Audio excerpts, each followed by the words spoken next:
Hello students, welcome to my YouTube channel. Students, फिर से मैं आप लोगों के सामने कक्षा 10वीं का विषय हिंदी का अभ्यास प्रश्न पत्र सेट बा यानी कि सेट जो बा है आपका यानी सेट सी है उसका संपूर्ण सोल्यूशन लेके आ चुका हूँ। यानी कि जो आपको अभी हाल में जो स्कूल से मिले हैं जो अभ्यास सेट प्रश्न पत्र, तो इनका मैं संपूर्ण सोल्यूशन लेके आ चुका हूँ। तो आप लोग इस वीडियो को पूरा लास्ट तक जरूर देखिए। तो चलिए शुरू करते हैं। जैसे कि आप लोग देख सकते हो, सर्वप्रथम आप लोगों के सामने रहेंगे सही विकल्प। ठीक, तो इस सही विकल्प को आपको चुनकर अच्छे को लिखना है। ठीक, तो चलिए मैं सही से ही बता देता हूँ। जैसे पहला लगा आपका प्रयोगवाद का प्रारंभ माना जाता है। तो प्रयोगवाद का प्रारंभ कब से माना जाता है? तो ये माना था सन 1943 से। ठीक है ना, सन 1943 से। दूसरा लिखा है कृष्ण की संगति में रहकर भी उसने उनके प्रेम में अछूत रहे हैं। तो कौन रहे हैं? तो और भी रहे हैं। कौन रहे? तो उद्धव। क्या होगा? बा ऑप्शन हो जाएगा, उद्भव। तीसरा लिखा है विभानुभाव अव्यक्ति ज्वारी संयोगदर्श से निष्पत्ति। यह परिभाषा किनकी है? नहीं, यह परिभाषा दी थी, यह परिभाषा है। तो ये किनकी है? ये है भरत मुनि की। ठीक, ये भरत मुनि की। नहीं, द ऑप्शन आपका सही हो जाएगा। तीसरा चौथा लिखा है स्वयं प्रकाश जी ने पत्रिका का संपादन किया था। तो किसने किया था? स्वयं पत्रिका जी ने किसका संपादन किया था? तो ये हो जाएगा चौथी का आंसर हो जाएगा वसुधा पत्रिका का। किसका? वसुधा का। यानी कि ऑप्शन आपका सही हो जाएगा। पांचवा लगा जिन मूल शब्दों से मिलकर समास बना है उनमें से पहले पद को कहते हैं। तो पहले पद को क्या कहते हैं? पूर्व पद। क्या कहते हैं? पूर्व। यानी ऑप्शन आपका सही हो जाएगा। छठवां लगा माता का आंचल पाठ में अभिव्यक्ति हुई है। तो छठवें का बात करते हैं तो छठवें हो जाएगा आपका ऑप्शन है ग्रामीण जीवन की। तो बच्चों इस प्रकार से आप लोग सामने सही होते हैं तो आपके 6 नंबर पूरे कंप्लीट हो जाते हैं। ठीक बच्चों, इस प्रकार से। चलिए हम बढ़ते हैं नेक्स्ट रहेंगे आप लोग सामने सही स्थानों को मतलब रिक्त स्थानों को सही शब्द चयन करना है। ठीक, जो आपके सामने यहाँ पर सही चयन किए गए हैं इन्हीं के आधार पर आपको भरना है। साथ ही आप लोग बता दिया जाए आपके जो प्रश्न पत्र है इन्हीं के आधार पर ही आपके कुछ जो आपके बाद से परीक्षा रहेगी तो ये आपके लिए काफ़ी ज़्यादा हेल्पफुल होने वाले हैं। तो जैसे कि आप लोग देख सकते हो, पहला का राम लक्ष्मण परशुराम संवाद रामचरित के से लिया गया है। तो ये किससे लिया है? तो ये लिया गया है बालकांड से। ठीक, दूसरा लगा 4 चरणों में समान मात्रा वाले छंद को कहते हैं। तो क्या कहते हैं? इसको कहते हैं हम लोग, एक मिनट, सममात्रक छंद कहते हैं इसको। ठीक, सममात्रक छंद ही हो जाएगा। तीसरा भाव को बढ़ाने या उद्दीपन करने वाले पदार्थ को कहलाते हैं। तो इसमें हो जाएगा आपका तीसरा हो जाएगा उद्दीपन। ठीक, चौथा लिखा है राम वृक्ष मैनीपुरी की रचना पत्र पत्रिकाओं में की आयु में छपने लगी है। तो कितने वर्ष से छपने लगी थी? तो 15 वर्ष से। ठीक, अर्थ के आधार पर वाक्य के भेद कितने होते हैं? तो 8 होते हैं। ठीक, छठवां लिखा है यहाँ पर गंगतोक से किलोमीटर की दूरी पर युगमात था। तो कितने किलोमीटर पे? तो 149 पे। ठीक बच्चों, इस प्रकार से आप लोग सामने ये भी पूरे कंप्लीट हो जाते हैं। चलिए अब बढ़ते हैं नेक्स्ट आप लोग सामने सही जोड़ियाँ जो आप लोग यहाँ पर देख सकते हो, ये भी सही जोड़ियाँ 6 नंबर की दी गई। ठीक, इस सही जोड़ियाँ शुरू करने से पहले मैं थोड़ा आपको एक खुशखबरी दे दूं कि जैसा कि आप लोग जानते हो आपका इस सेट सी है हिंदी का। ठीक, इसी प्रकार से आप लोग सामने आपकी इंग्लिश का रहेगा, गणित का रहेगा, संस्कृत रहेगा, विज्ञान का रहेगा, सभी सोल्यूशन हम आपको इसी चैनल पर प्रोवाइड कराने वाले हैं। तो आप लोग चैनल को जरूर सब्सक्राइब करना है। बहुत से बच्चों ने कर लिया था, अगर आप रह गए थे तो आप कर लीजिए, जैसे आपने कर ही लिया है। कुछ बच्चों रह गए थे, जो सब्सक्राइब कर लेगा तो उन्हें सब प्रथम मिल जाएगा, उनका सब प्रथम पेपर हो जाएगा, स्कूल में जमा कर भी सकते हैं। ठीक, तो कर लेना। ठीक, ये मेरा तो वही कहीं गाना है। ये पहला रखा नागार्जुन। तो नागार्जुन क्या है? तो इसमें हो जाएगा आपका पहले का हो जाएगा घा ऑप्शन। ठीक, नागार्जुन आधुनिक कवि रहे, इसमें घाड़ी वाला। ठीक, आधुनिक कवि। फिर दूसरा मेघ आए बनठन की अलंकार। तो कौन सा अलंकार? इसमें हो जाएगा मानवीकरण अलंकार है, डी ऑप्शन।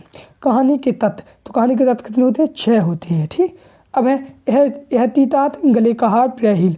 तो इन तीनों को मैं अभी हाल में इनको कंफर्म नहीं कर पाया हूँ कि कौन इसमें सही रहेगा। तो इन तीनों को अभी हाल में आप छोड़ दीजिए, मैं उसको कमेंट में बता दूंगा। ठीक, 3 हो गए, 3 को आप लोग छोड़ भी सकते हैं। अगर बन जाए आपको तो आप लोग भी मुझे कमेंट में बता सकते हो। जिन लोगों पर नहीं बना तो उनको मैं बता दूंगा, या आप लोग अपने दोस्तों भी पूछ सकते हो। ठीक, कोई दिक्कत नहीं है।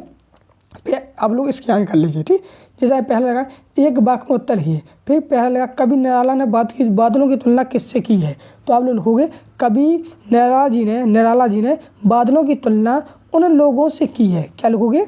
उन लोगों से की है जो पहले अमीर थे लेकिन अब वे गरीब हो चुके हैं। मैंने बोल दिया है तो आप लोग लिख लेना। ठीक, तो चला गणों की संख्या कितनी होती है? तो गणों की संख्या 10 होती है। कितनी होती है? 10 होती है। ठीक, फिर तीसरा मंडू भंडारी के पिता रसोई को क्या कहते थे? तो मंडू भंडारी रसोई को क्या कहते थे? पटियार खाना। ठीक, खाना यात्ती का बना है पटियार खाना। ठीक, हो गया समझे। 5 वाला मूर्खों में अल्पज्ञ के महत्व को कौन सी युक्ति है? तो ये 5 वाला भी आप भी हाल में छोड़ दीजिए, इसको मैं कंफर्म नहीं कर पाया इसलिए। 6 वाला माता का अंचल कहानी के अनुसार माँ ने भोलेनाथ के घाव पर क्या लगाया है? तो हल्दी पीस कर लगाई, ठीक, हल्दी पीस कर लगाया, ठीक, ये बात लिख दोगे, ठीक। आई समझे? इस प्रकार से आप लोग एक वाक्य उत्तर भी हो जाते हैं। चलिए हम सत असत भी कहते हैं।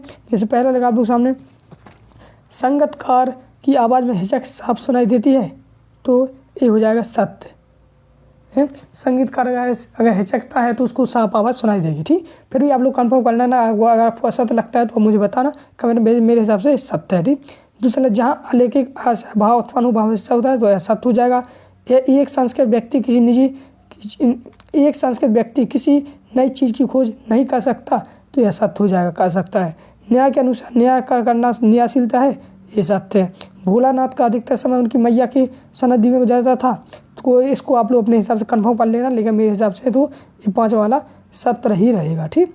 6 वाला रीतिकाल का आपकी 5 वाला आपका सत्य ही रहेगा, 6 वाला आपका असत्य लगता है, ठीक। तो इस प्रकार से आप लोगों को भी कर सकते हो। पहला सत्य, दूसरा सत्य, तीसरा भी असत्य, चौथा सत्य, 5वां भी सत्य और 6वां भी असत्य।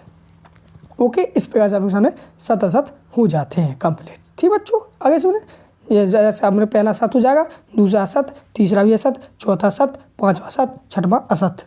ओके, चलिए बढ़ते हैं नेक्स्ट आपका 6वां, रीतिकाल काव्य की 2 विशेषताएं लिखिए, ठीक है। आपके 2 नंबर में है। 7वां, सूदास जैसा कैसा की विशेषता लिखिए।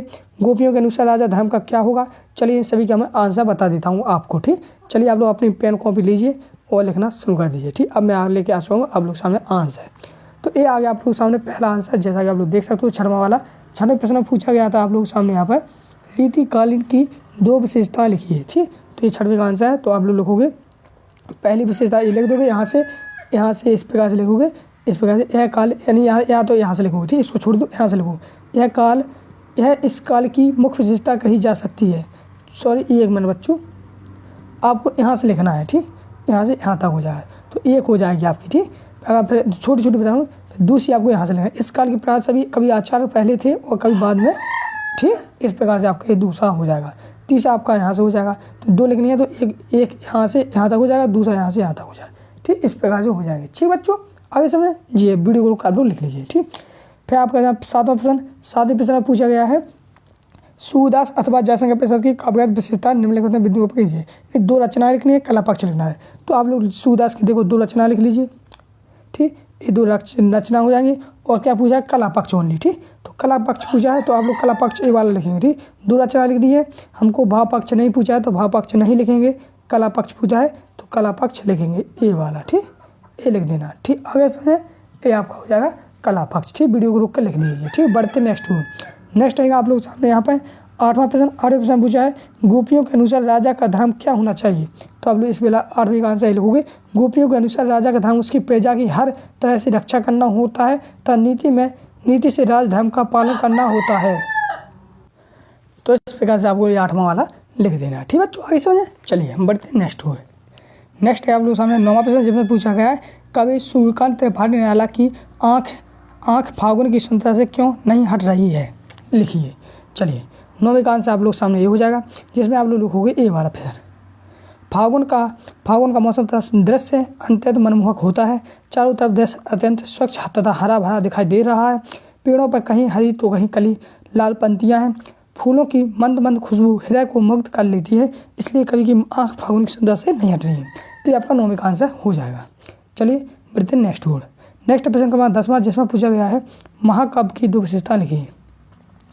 तो आप लोग सामने महाकाव्य की 2 विशेषताएं, तो पहली यहाँ से हो जाएगी यहाँ तक, दूसरी आपकी यहाँ तक, यहाँ से 2 पूछिए तो 2 लिख दीजिए, ठीक, क्योंकि 2 नंबर में पूछा गया है। चलिए अगला आप लोग सामने 11वां प्रश्न, जिसमें पूछा गया है, दोहा छंद की परिभाषा उदाहरण सहित लिखिए। तो आप लोग सामने 11वें की बात करते हैं, तो ये आप लोग सामने 11वें का आंसर हो जाएगा, जो आप लोग परिभाषा लिख देंगे इसकी, थी इस प्रकार से पूरा लिख देंगे, ठीक। आगे समझे, चलिए 2वें का ये वीडियो को रोक लीजिए, लिख लीजिए। 11वां है, गद्य की प्रमुख एवं गौण विधाओं के नाम लिखिए। तो ये 12वें का आंसर है।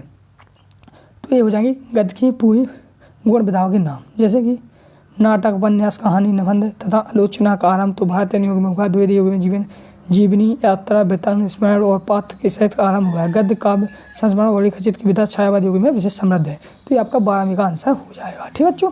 चलिए बढ़ते नेक्स्ट आप लोग सामने 13वां प्रश्न जिसमें पूछा गया है रामवृक्ष बेनीपुरी की 2 रचनाएं एवं भाषा शैली लिखिए। तो आप लोग सामने ये पूरा लिख देना आपको रामवृक्ष बेनीपुरी में, ये 13वीं का आंसर हो जाएगा। ओके, इस प्रकार वीडियो को रुक कर लिख सकती है। चलिए बढ़ते नेक्स्ट आप लोग सामने 14वां प्रश्न जिसमें पूछा गया है मूर्ति पर संलग्न चश्मे का उम्मीद जाता मतलब क्यों, मतलब ये है आपका मूर्ति पर लगा संलग्न का चश्मा क्या उम्मीद जगाता है। ठीक, ये वाला प्रश्न था। ठीक, क्या उम्मीद जगाता है। तो इस प्रश्न का आंसर आप लोग सामने हो जाएगा मूर्ति पर सरकंडी का चश्मा यह उम्मीद जगाता है कि हमारे देश के लोगों को खासकर युवाओं और बच्चों के अंदर देशभक्ति की भावना अभी भी बरकरार है और यही युवा और बच्चे किसी देश की भविष्य होते हैं। ठीक, ये 14वें का आंसर हो जाएगा। बढ़ते नेक्स्ट आप लोग सामने 15वां जिसमें पूछेगा सुशील बादों से क्या अभिप्राय है, किस बात को सुधीर बादों में सहायक की उपाधि दी गई है। तो ये 15वीं का आंसर रहेगा। ये आप लोग सामने 15वीं का आंसर होगा जिसको आप लोग वीडियो को रोक कर लिख लेंगे। ठीक, आया समझ। चलिए बढ़ते नेक्स्ट आप लोग सामने 16वां प्रश्न जिसमें पूछा है निम्नलिखित वाक्यांश के लिए एक शब्द लिखिए। तो इसके लिए हम एक शब्द लिखेंगे तो आपका ये हो जाएगा एक शब्द जो आप लोग देख सकते जो क्रम खर्च करने वाला हो शब्द समूह के लिए एक है। तो आप लोग इसके लिए लिखोगे, इसके लिए लिखूंगे आप लोग शब्द मित्रमयी। क्या लिखोगे, मित्रमयी। ठीक, आगे समझे, आगे समझे। ओके ठीक है, कोई बात नहीं। चलिए बढ़ते नेक्स्ट आप लोग सामने 17वां प्रश्न। 17वां प्रश्न पूछेगा बच्चे माता पिता के प्रति अपने प्रेम को कैसे अभिव्यक्त करते हैं लिखिए। तो ये आप लोग सामने 17वीं का आंसर हो जाएगा। आप लोग लिखोगे बच्चे माता पिता के प्रति अपने प्रेम को उनके साथ रहकर उनकी सिखाई हुई बातों में रुचि लेकर उनके लिए खेल करके उन्हें चूमकर उनकी गोद में या कंधे पर बैठकर प्रकट करती हैं। ठीक, आगे 17वीं का आंसर हो गया। चलिए 18वें में पूछा गया निम्नलिखित काव्यांश का संदर्भ प्रसंग सहित भावार्थ लिखिए। तो 18वें की बात करते हैं तो 18वें का ये हो जाएगा संदर्भ प्रसंग व्याख्या की है। तो प्रसंग आपको यहाँ से इस प्रकार से लिख देना है।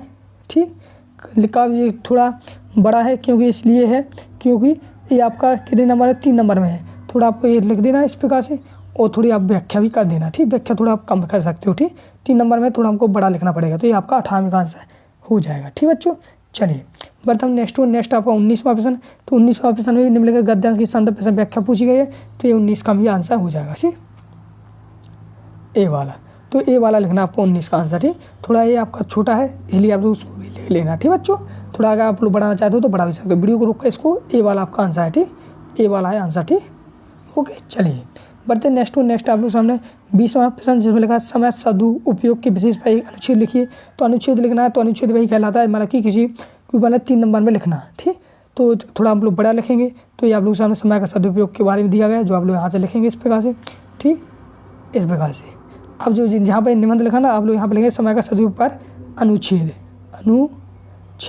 लिखेंगे निबंध के जहाँ पे और अगर सेम टू सेम यहाँ से लेके यहाँ तक पूरा उतार देंगे। ठीक, वीडियो को रोक कर फिर आप लोग यहाँ से पूरा यहाँ से यहाँ तक उसके बाद। ठीक, तो आपका पूरा वो आपका 20 का कंप्लीट हो जाता है। चलिए बढ़ते हम नेक्स्ट वर्ड। तो नेक्स्ट आप लोग सामने दिया जाता है फिर 21वां प्रश्न। तो 21वां प्रश्न में पूछा गया है निम्नलिखित अपहृत गद्य काव्यांश को पढ़कर पूछे गए प्रश्नों के उत्तर लिखिए। तो आप लोग या तो ऊपर वाला ही कर सकते हैं या नीचे वाला। तो नीचे वाला मैं करके दिखा देता हूँ आपको। तो नीचे वाले में पूछा उपयुक्त गद्यांश का उपयुक्त शीर्षक क्या है। तो हम लोग लिखेंगे इसमें उपयुक्त गद्यांश का उपयुक्त शीर्षक में पढ़ते हम वैदिक काल से ही हिमालय पहाड़ के बहुत पवित्र माना जाता है। इनमें कोई संदेह नहीं कि हिमालय के पहाड़ों का दृश्य अति सुंदर है। इसकी विशेषता देखकर मन आनंद हो। तो इसमें उपयुक्त गद्यांश का शीर्षक आपका क्या हो जाएगा, हिमालय हो जाएगा। ठीक, हिमालय पहले का लिख देंगे हिमालय। ठीक, 21वें के ये हो जाएगा आपका 21वें का अथवा वाला 21वें का अथवा का पहले में लिखेंगे आप लोग हिमालय क्योंकि उपयुक्त गद्यांश का उच्च हिमालय हो जाएगा। किस काल से हिमालय को पवित्र माना जाता है। तो आप लोग इसको इसी में ढूंढ के लिख देंगे, उपयुक्त गद्यांश भी लिख देंगे। काफ़ी सहल है, इसको कोई घबराने वाली बात नहीं है। ठीक, चलिए अगला प्रश्न आप लोग सामने 22वां प्रश्न देखते हैं। 22वां प्रश्न पूछेगा परीक्षा काल में ध्वनि विस्तार यंत्र पर प्रतिबंध लगाने हेतु जिला अधिकारी को एक आवेदन पत्र लिखिए। तो आप लोग ये आवेदन पत्र लिखेंगे। ठीक, पहले लिखेंगे आप लोग पृथ्वी जिलाधीश महोदय। फिर आप लोग लिखेंगे जो आप जिला के जो मतलब जो जहाँ पे आपका जिला पड़ता है तो वो लिख देंगे। जैसे यहाँ पे उज्जैन जिला है मध्य प्रदेश में तो आपको जो जिला होगा उसका नाम लिख देना। ठीक, फिर विषय में लिखेंगे आप लोग कि बोर्ड परीक्षा के दौरान ध्वनि विस्तारक यंत्र पर रोक लगाने हेतु प्रार्थना पत्र। ठीक, ये लिख देंगे। फिर आप लोग महोदय लिखेंगे, महोदय लिख देंगे। महोदय के बाद आप लोग ये पूरा लिख देंगे। ठीक, इस प्रकार से मैं आपका ध्यान इस ओर आकर्षित करना चाहता हूं कि निकट भविष्य में माध्यमिक शिक्षा मंडल बोर्ड परीक्षा प्रारंभ हो रही है, लेकिन नगर में जोर जोर से ध्वनि विस्तार यंत्रों का इस्तेमाल किया जा रहा है, जिससे बोर्ड परीक्षार्थियों में पढ़ाई में व्यवधान उत्पन्न हो रही है। अतः आपसे मेरा निवेदन है कि आप तुरंत आदेश निकालकर इस पर प्रतिबंध लगाएं। ठीक, इस प्रकार से लिख देंगे। फिर इसके बाद आप लोग धन्यवाद लिखेंगे, दिनांक डालेंगे, आप प्रार्थी खड़े नहीं की जहाँ पर आप लोग स्कूल का नाम लिख देंगे। ठीक, यहाँ पर डेट डाल देना जिस दिन लिखोगे। ठीक, आगे समय तो फिर आगे आप लोगों के सामने 23वां प्रश्न है। 23वां प्रश्न पूछा गया है, निम्नलिखित में से किसी एक विषय पर एक रूपरेखा सहित निबंध लिखिए। तो ये निबंध आपका 4 नंबर में है। तो आप लोग चाहो तो आप लोग पर्यावरण प्रदूषण पर भी लिख सकते हो, स्वच्छ भारत पर भी लिख सकते हो, जल ही जीवन में। तो मेरे हिसाब से आप लोग जल ही जीवन पर लिख देना, क्योंकि ये काफ़ी सरल है। इसको आप लोग अपने मन से ही लिखना बच्चों, इसको टीपना नहीं है, क्योंकि ये निबंध है, काफ़ी सरल होता है। क्योंकि जो हमारे जल हमारे लिए कितना आवश्यक है वही सब आप लोग लिख सकते हो। थोड़ा बहुत आप लोग हेडिंग के ऊपर लिख सकते हो, क्योंकि इसको टीपोगे अगर आप लोग जल निबंध वालों को तो हो सकता है टीप के लिखोगे तो कोई बात नहीं है, लेकिन मन से लिखना तो अच्छा है, क्योंकि इसके नंबर तो जुड़ना ही नहीं है। ठीक, तो हम लोग मिलते हैं नेक्स्ट वीडियो में। नेक्स्ट वीडियो हम लाऊंगा और भी सब्जेक्ट का लाऊंगा, इसलिए आप लोगों से निवेदन है चैनल को जरूर सब्सक्राइब कर लेना, ताकि आपको जो मैं पेपर लाऊँ तो वो मिलता रहे। मिलते हैं नेक्स्ट वीडियो, तब तक के लिए जय हिंद, जय भारत।